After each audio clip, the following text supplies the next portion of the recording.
paid $10.30. Just on screen there on the fence running fourth in the black cap is the 6-year-old jumper, Ivanhoe. He hadn't raced for 15 months. Eventually he drops out to finish last. But you could read into that Ivanhoe has come back, and he just bounced off the rail there, and that didn't help him at all. Should have been able to jump it. He should have jumped it. So I think there's going to be a jumping, an opportunity for Ivanhoe to return to jumping successfully this winter. That was a good hit out for him. In the meantime, we've got a runaway win here from Flying Emma. Flying Emma. This was the horse that was mentioned earlier, Keith, when we went through the quaddie approximates for later races. You commented that it was a surprise favourite. And I noticed that John Bell actually tipped it third, so there was some sort of line for it there. There was too. She's a 4-year-old mare. She hasn't been far away from the winner at her past 2 starts, finishing 4th at Yarra Glen and 4th also at Warragul, where she was beaten 2.5 lengths. Those 2 runs obviously have got her fitter, and we saw that today. She's by Gold Carrot, prolific sire of winners, and Bradwell Willer rode Flying Emma. The win dividend, $7.40, place $2.30. Lord of the Desert, 2 even. 8 True Step, $2.40. Bay Demas, a disappointing favourite in the wide open betting race. It ran at $4.30. The Quinella, $21.80. The Exacta paid $50.50.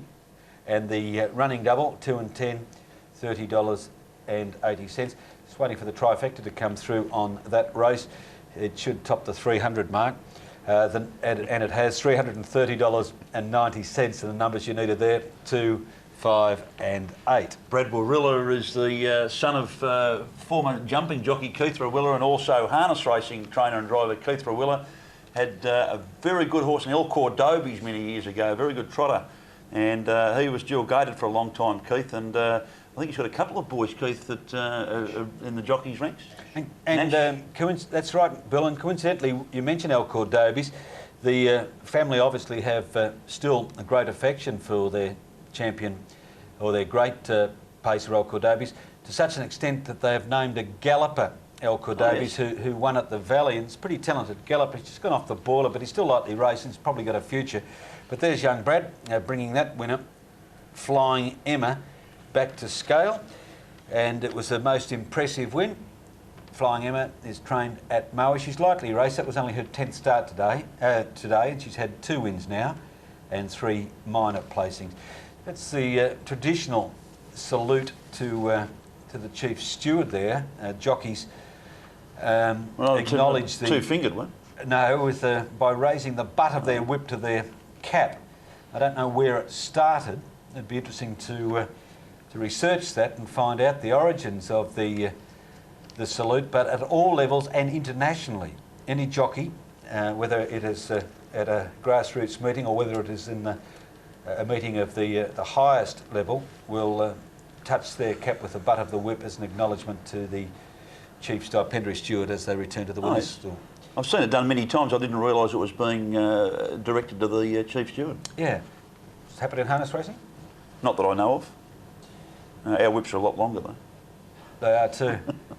Okay, and we were talking about whips. There are very tight restrictions on the length of width in gallops, the structure of the whip, the length of the flange of the whip, the weight of the whip.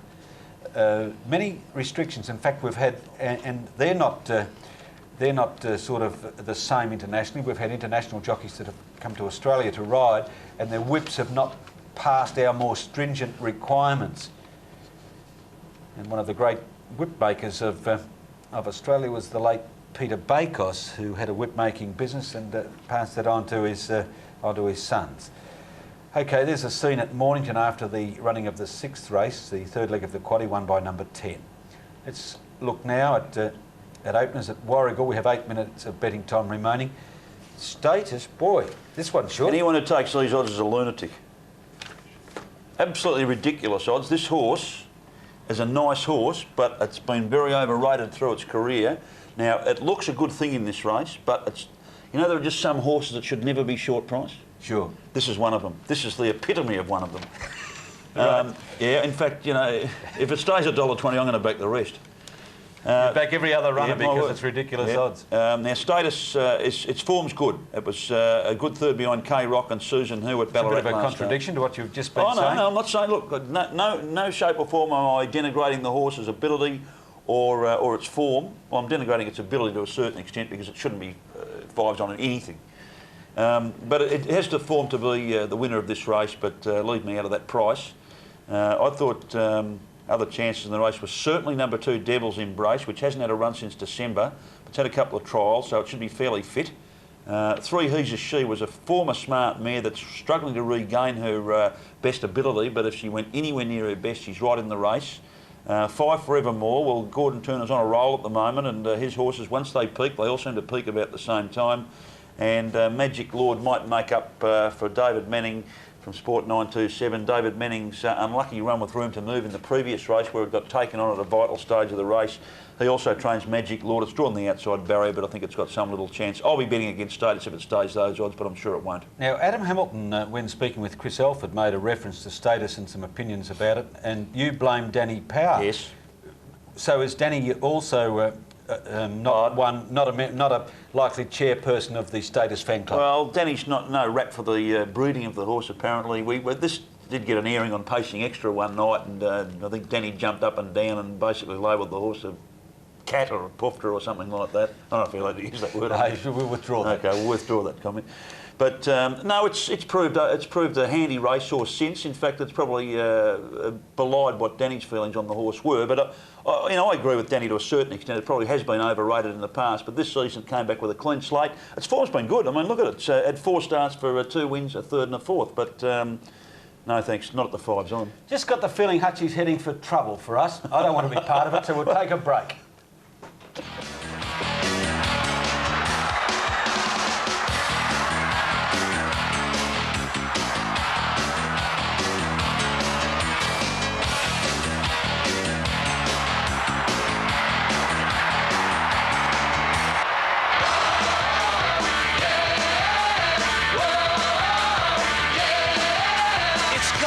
Races.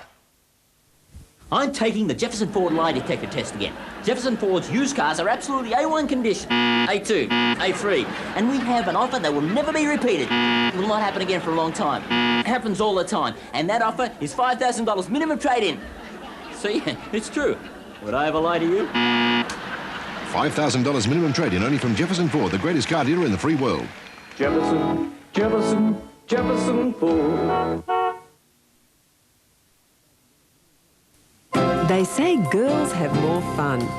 In racing, it's the owners of fillies that certainly have more fun. When you buy a thoroughbred filly, the excitement lasts and lasts. Because when the racing's over, the fun continues when your filly becomes a mum. The Melbourne Autumn Sale at Oaklands Junction, Sunday, April 20th. Buy a filly, because the fun lasts and lasts. See the real spirit of Australia, the unquenchable spirit of survival. The historic home of Gallipoli war veteran Horatio T. Jones. Classified by the National Trust, the home is now open to the public. Step back in time and explore the house built out of kerosene tins. Authentic Australian architecture at its best. The House of Horatio T. Jones, now open. Phone 03 9754 4936 for more information. Italian Community Television presents local events of importance to the Italian community of Melbourne.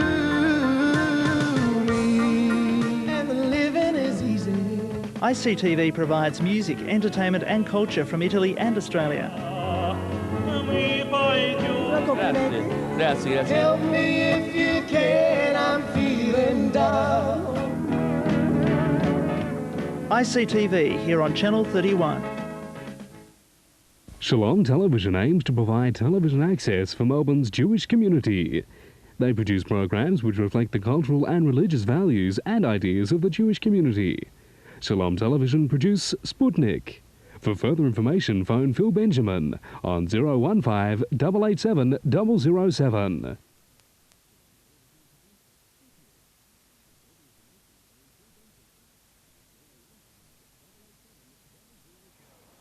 Welcome back, sunny Warragul again. What a wonderful day we're having down here. Last race was taken out in tremendous style, and we've got another interesting race on our hands here. We put the slows on the last favourite, Alba Gent, went around about $1.60, and really that was silly odds. If we talk about silly odds, then we've got $1.30 in this race for Status. I'm sure Bill Hutchison, who I can't hear back in the studio, but I'm sure Bill has told everybody at home that this is silly odds, $1.30 Status. He's clearly the best horse in the race, but he's not the most honest and reliable pacer. And I just got the very late mail from Chris Elford, who came to the outside fence and said that he's been instructed to try and find the lead on Status. Well, I don't know whether that's going to make any difference to his chances, but even though he's a class above them, he's really silly odds at the moment. Very hard to try and pinpoint one horse to beat him, but don't be afraid to back 2 or 3 others. Most notably, 2 Devil's Embrace, finished second in a recent trial behind Jack's Nod at Cranbourne. He hasn't raced since December 18, but you can expect a big run. 6 Magic Lord's probably got a little hope. 5 Forevermore. Can Gordon Turner bring up a treble? He tipped us into Keynes Hanover earlier on, and he is shooting for a treble on Forevermore. And even He's a She, number 3, has got a little chance. So the only one that can't win really is number 1, Zap Power, and obviously the scratching number 7, Bow Magic. But gee, I'd advise punters at home, bet against this number 4 Status. He's terrible value, and I'm still chasing up who that leading trainer of ours is, who has a swab of regularity. I will endeavour to get onto that before the end of the program today. But hand it back to you now, boys. Thanks, Adam. Okay, so it's pretty uniform, isn't it? The agreement that Status is at short odds, although it has got out to $1.50. Makes an absolute certainty now, you realise that. Oh, it's a moral. We spoke earlier, Bill, about the acknowledgement to the chief steward with the jockeys and their whip that originated with the term salute the judge, and the jockeys always saluted the judge. Of course, the judge is up in his tower these days, and the jockey is now greeted on arrival by the chief steward or the steward acting as chief steward on the day, and that's what started out as a salute to the judge has really become now a universal acknowledgement to the chief steward. Anyway, $1.30, and that's pretty short for a much maligned pacer. It is, well, yeah, okay. Well, I think we've said enough about Status. Poor old Status. He will come out now and prove us wrong, and so he should. I mean, if he's $1.40, he should prove by far the best horse in this field. The one thing in his favour is that Zap Power, number 1, hasn't raced since October. 2, Devil's Embrace hasn't raced since December. He's a She hasn't raced for 4 weeks, and its previous form to that was very ordinary. I know what you're saying, though, Bill. There are different degrees of confidence. I mean, if you get a champ in a race and he's $1.40, you can say, well, he's just better than these, and he'll win. But when a horse has some convictions, and you're referring to Status here, then you don't want to take the odds that are very skinny, yet you won't be surprised if he has a soft win. Yeah, exactly. Okay, we'll soon know. He's the $1.30 favourite now. He's number 4, and the colours are the familiar green colours of driver Chris Elford. Tina Sentiva, they've shot nicely. What? Yeah, runners moving up now for this race at Warragul with Status $1.40. And they're racing now. No speed from Zap Power. Devil's Embrace began quickly. So did Status outside it, and Status is having a crack for the lead to the favourite, and it's going to get it. Magic Lord is wide out. It's 3 deep around the first turn within the centre. Forevermore keeping it there for the moment. Dropping back, He's a She to second last. And Zap Power is going to settle at the tail of the field. After travelling 300 metres, Status in front. Magic Lord now gets to second on the outside. And the leader's back third, Devil's Embrace. In the 1-1 position was Forevermore. Zap Power 3 back on the inside, and around it in the running line, He's a She.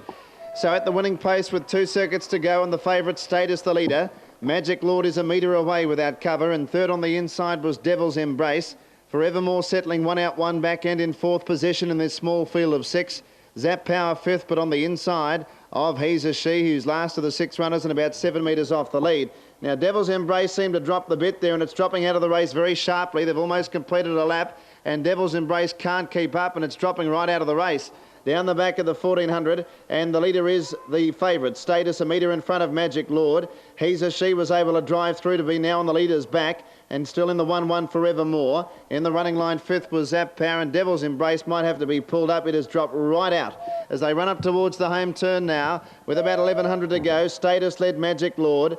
In 3rd position, He's a She on the leader's back, and 1 out, 1 back, 4th Forevermore. Racing 5th, but back to the inside was Zap Power, and Devil's Embrace has been pulled up. So down the straight they head. They come down towards the winning post, just over 900 to go at the moment, and the leader is the favourite Status as they quicken up. Magic Lord's a neck away. He's a she third on the inside of Forevermore, and last of the 5 runners now is Zap Power. Into the back, 700 out. Status the leader, trying to lead throughout today. Status about a neck in front of Magic Lord, who's applying a little bit of pressure now. And third on the inside, He's a She. They have quickened up. Racing fourth, Forevermore. And last of the 5, Zap Power. Into the back they head, and Magic Lord is certainly putting it to Status. Magic Lord's put his head in front of Status, who has to be driven along now. 5 metres away, He's a She on the inside of Forevermore. And last of the 5, Zap Power off the back. Status kicking back, but Magic Lord has got his head in front of Status, who's under some pressure now. Magic Lord's drawn a metre and a half in front before the turn from Status under the whip. And Forevermore's going to have a last crack at them on the outside. Magic Lord a metre in front of Status, turning. Here's Forevermore, 3 out. Magic Lord led into the straight. Forevermore's after at the outside. Forevermore goes up to hit the lead from Magic Lord. Forevermore in front for Gordon Turner, getting the treble. And Forevermore draws away Zap Power and Status for third. But Forevermore's won at 6 metres to Magic Lord. Third's a photo between Zap Power on the outside, and on the inside Status, and He's a She's run last. And the other one, Devil's Embrace, was pulled up. Well, number 5's won it, Bill, and that's Forevermore at 9.10, beating 6. Magic Lord, incidentally, Forevermore will pay $2.20 the place. Magic Lord, $2.50. And it looks as though Zap Power might have nudged out Status. Now we know what you were talking about. I mean, you did your best to tell us to beware, better beware. And there's this weak favourite now. Yeah. It led comfortably. It's got its top range, our top rangeman Chris Alford throwing everything at it, bar his boot, and yet it compounded so badly that it may have missed a place amongst the 5 horses left in the field when one broke down. Yes, and going to the lead, Gordon Turner, gee, isn't he on a roll? Three winners today, Gordon Turner, and Forevermore taking advantage of fairly solid pace in front. Magic Lord certainly worried Status out of it, but was left no match for Forevermore, which raced away in the home straight. And Zap Power, which hadn't raced since October, battling on to get third place just in front of the very ordinary performance of Status. And He's a She just obviously hasn't come up this time in. She ran 5th of the runners that finished, and Devil's Embrace was pulled up. Well, we've seen those colours coming back to the winner's stall on 3 occasions today now. The blue with the white spots and white sleeves. That's Gordon Turner. He's having a field day at Warragul. Good luck to him too. Now, one has got third, so the hot pot, Status, has missed everything. Number 5 is the winner, and that's the Gordon Turner Drive Forevermore. It has paid $9.10 and $2.20 the place. 6 Magic Lord $2.50 and 1 Zap Power no third. The Quinella 2040, the running double $211.10. Status started $1.30. 3's on. The trifecta in the very small field. If Bill and Adam collectively steered you away from Status, it was gettable $523.60. All right. Any further comment? I see what you mean about Status. Yeah, well, actually, I'm speechless, Keith, because I backed every other horse in the race bar the winner. Oh, dear. No wonder when they hit the line I didn't really want to talk. You got it right. I even thought I got the trifecta and didn't even get that, so, oh well. But I just hope, we might have saved some punters at home some money that they might have otherwise spent on something that probably did on paper look a good thing, because there are certain horses in this world that just aren't a good thing, aren't they? Nice speech holding back the tears. Bill got it right, but in the end got it wrong. Got nothing. Here's John Bell at Mornington. Yeah, thanks very much, Keith. I've got Danny Nikolic with me here, who's punched home 2 winners already, Dashing Grey and Red Nelder. Red Nelder, firstly, Danny, looked to be in a little bit of trouble behind the leaders back there, but parting of the Red Seas got you through and won quite well. Yeah, I got out behind the two leaders because they were both no good, and if I had been held up any longer, I might not have got out. So I went a little bit early, but I won the race. That was the main thing. It looked like that the grey horse was going to pin you there for a while, but obviously you still had a little bit left. Yeah, it's probably not much good, my horse. It had a cushy run, but put it this way, if it had got beat, I would have been very disappointed. Okay, your final ride for the day is Burkham Wills in the last. A horse that showed a little bit of promise earlier when Mick Kemp was training it, but doesn't appear to have really trained on. Can you give us any leg up for Burkham Wills? I rode him first up at Yarra Glen. He ran 4th, but it was over a distance that really wasn't suitable because he was fresh. And I thought he was still pretty disappointing. And his 3 runs since then have been just average. I don't think the horse puts in all that hard, but if the horse tries, he'll be a chance. He'll have a good run. I've worked the horse. He feels good, but it's whether the horse tries. He has got a lot of ability, but he's a non-trier. Okay, it wasn't long ago that you had a fall from Jewel of the Pride at Caulfield. Looked like you're in a bit of trouble there. You had a bit of back soreness, but was only about a week later you got back in the saddle. Obviously, wasn't too serious. No, at first I thought the worst because I couldn't move my legs, and I have had problems with the bottom of my back. I've got a couple of discs out, but I was riding within a week, and I'm back fully into it again now. My weight's good, so everything's good. They tell me on the grapevine you've actually been sacked from Jewel of the Pride for the Adelaide trip. Must be a bit disappointing since the horse has done something wrong and you've got the flick from it. That's owners for you, especially owners that don't know what they're looking at, but I have to cop that sweet. Even though I've done all the work on her, I've gone and tried her at Epsom and things like that. The owner doesn't know what he's looking at, in my opinion, but if he doesn't want me to ride the horse, well, there's not a lot I can do about it. Adelaide Carnival is coming up. A horse that won on the weekend called Marine Boy. Speaking to Jim Conlon after the race, he said he was very keen for you to partner the horse in the Adelaide Cup.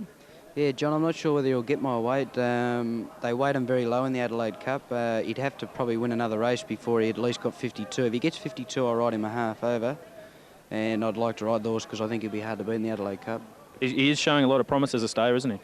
Yeah, really. He probably shouldn't have won the other day. The pace wasn't on. He was 3 deep. He actually had quite an ordinary run.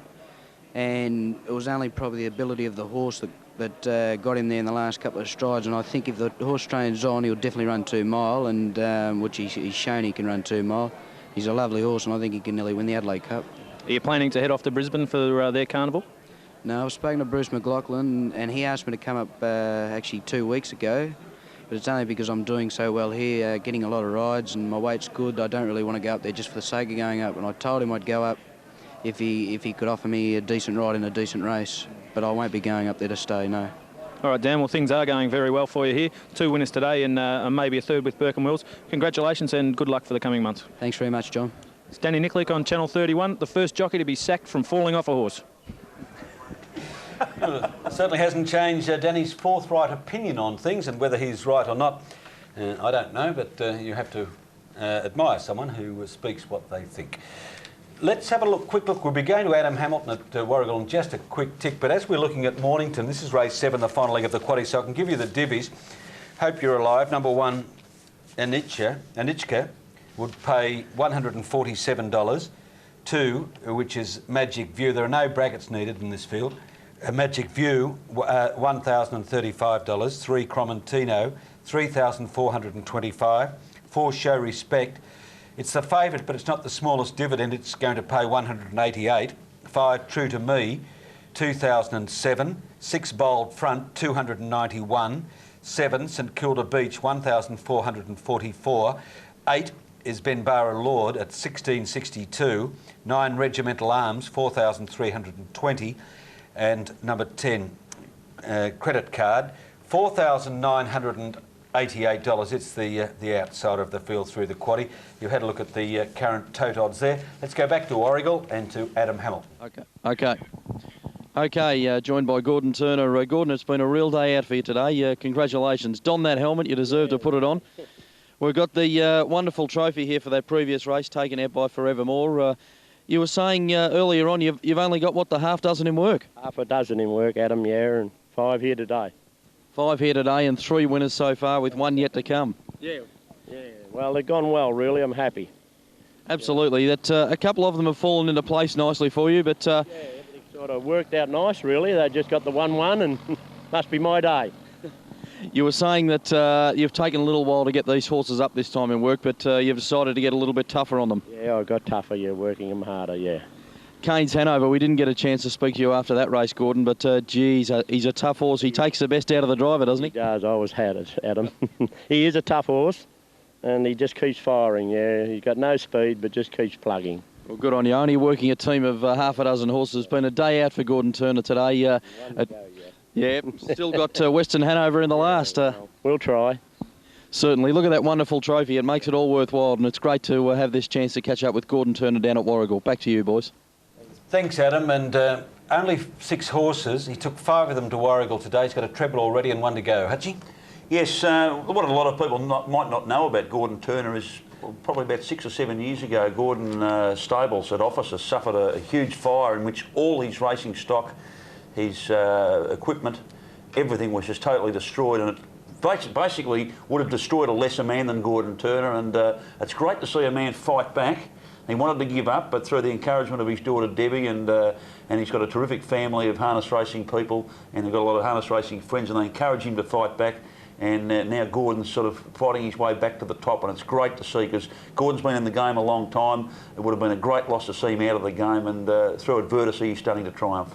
Well, that's wonderful. So that'll be generally acknowledged, Gordon's treble. He's got 1 to come to. Let's have a comment on his prospects. It's in race 9, number 6, Western Hanover. So yes, 3 already for Gordon. Has it got a chance? Well, you wouldn't think it could beat. I think there's an odds-on favourite that can finally win in the last race, Whitby Sportsman, and I think it would probably win the race. But Western Hanover's been working up to a win. He's 25 to 1, Bill. He's been well. It's not 20. It won't be 25 to 1. Oh, it's 25 to 1 on the tote at the moment, is it? Yep.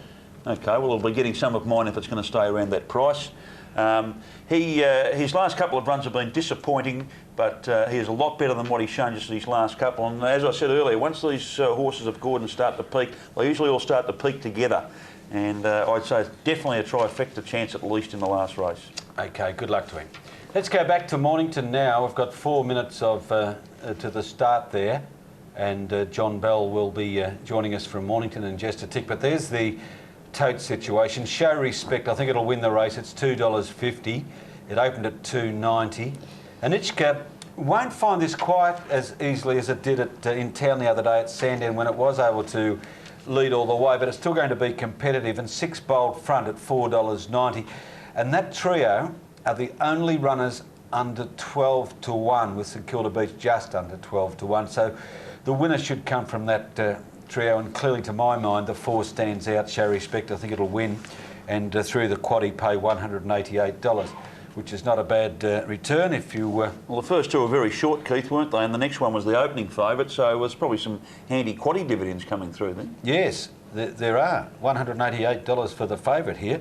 So good luck to you if you're alive in the quaddie, whether it be the favoured way, Show Respect, number 4, or whether it be one of the others, because the quaddie returns vary from 147 for the top weight, Anichka, to almost 5 long ones, 5,000 for number 10. The peculiarly spelt credit card. Oh, yes. Okay, only 3 minutes to the start there at Mornington, and let's go to the track now and to John Bell.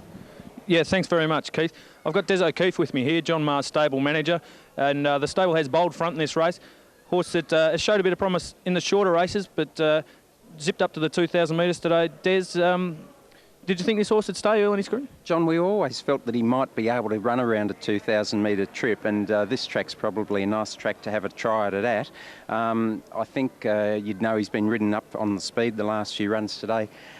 John's asked Brian just to ride him back a little bit, and hopefully from 1 he can just come out and go to sleep on him. It looks to be a pretty high speed race, and he might just have last crack at them. He did show a bit of promise early in his career, but he's obviously had problems pretty lightly a race for a 4-year-old. Yes, he did. He had to have about 14 months off after a tendon injury, which was the result of a very rough race at Caulfield one day when he probably nearly should have won. He looks the sort of horse now that can go on with it. We hope he can, and if he gets 2,000 today, it'll be back to town after today. And what's the report from Hong Kong with Perfect Bound? He pulled up really well, John. It was an outstanding race as it turned out. The winner of the race was South African horse. They broke the track record by 1.5 seconds. John said he got to within about 4 lengths of the lead at the probably about the half mile. Then the leaders just quickened away again, and they just broke the course record. They were too good for him on the day, but he pulled up well, come back and campaign in Melbourne during the spring. Okay, Des, well, thanks for joining us on Channel 31, and good luck with Bold Front today. Hope he can bring home the money for you. Thanks, John. Pleasure. Bold Front, very well fancied in the ring, only around the $4 mark, but there is that slight query on him staying the trip at his first try. Then again, he is by Brilliant Invader, who has thrown a fair few stayers, and his dams out by Gilgood, who has also produced stayers. Number 1, Anichka, the grey horse that gave Lee Anderson her first Metropolitan win last start at Caulfield, opened up pretty short around the 2 to 1 mark, drifted out to around $3.50 with the bookmakers, so is very well fancied today. The thing is, with this horse, Lee Anderson's had ridden the horse in 8 of its last 9 starts for 4 wins and 4 seconds, so they obviously go very well together. Number 2, Magic Views, around the $9 mark. Cromatino, the jumper's unfit.